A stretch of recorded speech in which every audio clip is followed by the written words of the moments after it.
Pali pa rin natin si RC Stichelbout. Kanina malakas ang ulan mga kalapatids. Tumila, may bagyo nga si Christine. Ito mga kalapatids, lipad na. Pinilipad ko siya, mag-isa lang siya mga kalapatids, para mabatak din ang katawan niya mga kalapatids. Ito nga yung nakawi sa atin, nag-iisang ibon na niload natin. Malig Isabela mga kalapatids. Live pa tayo sa Survivor ha. Solong-solo lang siyang lumilipad mga kalapatids. Ang weather, malapit na magtakip silim. Ingat mga kalapatids sa mga probinsya na tatamaan ng bagyong Christine. Sana bigla nilang mawala yung bagyo mga kalapatids. No. Yan mga kalapatids, oh, ganadong lumipad. Talagang uuwi to si RC Stichelbout. Tiwala na lagi sa ibon mga kalapatids. Ang loading na naman sa Biyernes. Asa na yon? Asa na? Ayun pala mga kalapatids.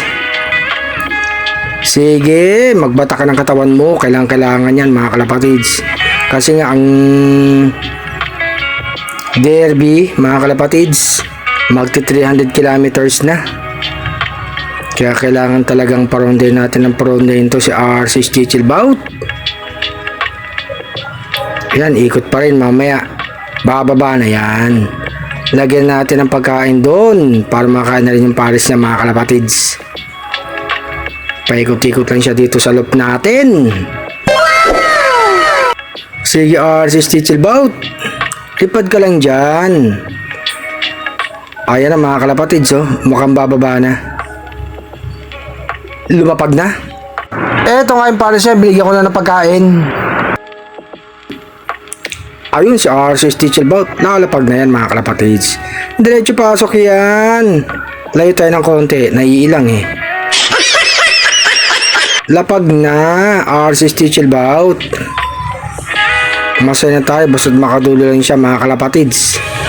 Ayan, lumayo na tayo. Lalapag na yan mga kalapatids. Tumitingin-tingin pa eh. Ayan na mga kalapatids, diretso pasok yan. Ganyang kabilis RC Stichelbout mga kalapatids. May pagkain na dyan. Yung mga stockbirds natin mga kalapatids, ayan, pinakain ko na rin mga kalapatids. Mga ganadong kumain, mga kondisyon mga kalapatids. Tapos dito yung isang ibon pinakain ko na rin. Eto nga si Arcelot mga kalapatids.